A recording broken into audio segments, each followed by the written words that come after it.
Government senior secondary school खारिया के सभी 10 जमा 2 के विद्यार्थियों को सुप्रभात। इतिहास में आज का हमारा जो टॉपिक है वो रहेगा इब्न बतूता की यात्राओं।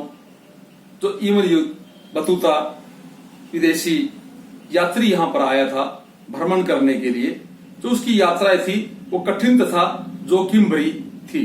इन यात्राओं को हम आज इस टॉपिक पर विस्तार से चर्चा करेंगे। प्यारे बच्चों, इब्न बतूता, जैसे मैंने कल भी आपको बताया था कि उस समय भारत को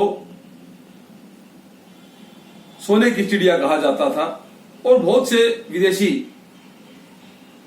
यात्री यहाँ पर घूमने के लिए, यहाँ पर शिक्षा ग्रहण करने के लिए, शिक्षा के जो हमारे नालंदा, तक्षशिला, काशी, ये जो विश्वविद्यालय पूरे वर्ल्ड के अंदर, पूरे संसार के अंदर प्रसिद्ध थे। यहाँ पर विदेशी जैसे आज हम जाते हैं दूसरे देशों में शिक्षा ग्रहण करने के लिए, उस समय विदेशी यहाँ पर शिक्षा ग्रहण करने के लिए आते थे और वो जो यहाँ पर घूमते थे तो उनको इब्न बतूता जो घूमा यहाँ पर, तो उसको रास्ते में क्या क्या समस्याओं का, क्या क्या परेशानियों का सामना करना पड़ा। आज इसी का हमारा ये टॉपिक रहेगा। इब्न बतूता ने नवीन संस्कृति, जो भारत की संस्कृति थी, उसके बारे में लोगों की आस्थाओं, लोगों की आस्थाएं, वो किस धर्म को मानते हैं, किस तरह से उनकी पूजा पाठ करते हैं और मान्यताओं के आदि में अपने विषयों, अपने विचारों की बड़ी सावधानी से लिखा।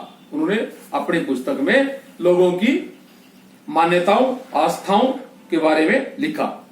इब्न बतूता अपनी यात्राओं उस समय की थी जिसमें यात्रा करना अत्यंत कठिन तथा जोखिम भरा कार्य था।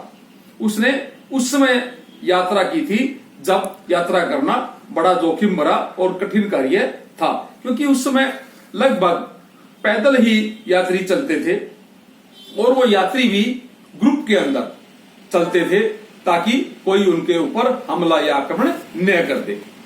इब्न बतूता के अनुसार, उसके लिखने के अनुसार, उसे मुल्तान से दिल्ली की यात्रा में 40 तथा सिंध से दिल्ली की यात्रा में लगभग 50 दिन लगे उसको, क्योंकि मैं अभी आपको बता रहा हूं कि उस समय लगभग पैदल यात्रा करते थे, तो उसको लगभग 40 और 50 दिन की यात्रा करना सुरक्षित भी नहीं था।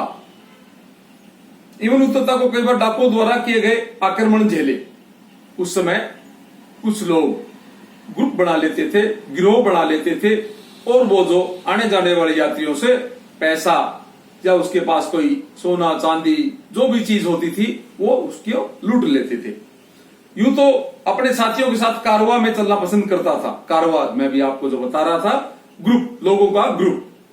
तो जो लोग यात्रा करते थे वो इकट्ठा होकर के यात्रा करते थे, परंतु इसमें भी राजमार्गों के लुटेरों से बचा नहीं जा सकता था। जो राजमार्ग, राज्य मुख्य मार्ग होते थे, उनके जो लुटेरे हैं उनसे बचा नहीं जा सकता था। मुल्तान से दिल्ली की यात्रा के दौरान उसके कारवां पर आक्रमण हुआ।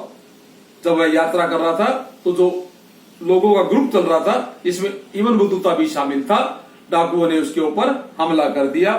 उससे कई साथी यात्रा में उसके जो कई साथी हैं उनको अपनी जान से हाथ धोना पड़ा, यानी वो मृत्यु को प्राप्त हो गए। शेष यात्री भी बुरी तरह से घायल हो गए। जो बाकी बचे यात्री थे जो उसके काफिले में, कारवां में शामिल थे, वो भी घायल हो गए। इसमें इब्न बतूता भी शामिल था, यानी घायल लोगों के अंदर इब्न बतूता भी इस यात्रा के दौरान डाकुओं के द्वारा किए गए हमले में घायल हो गया था। धन्यवाद।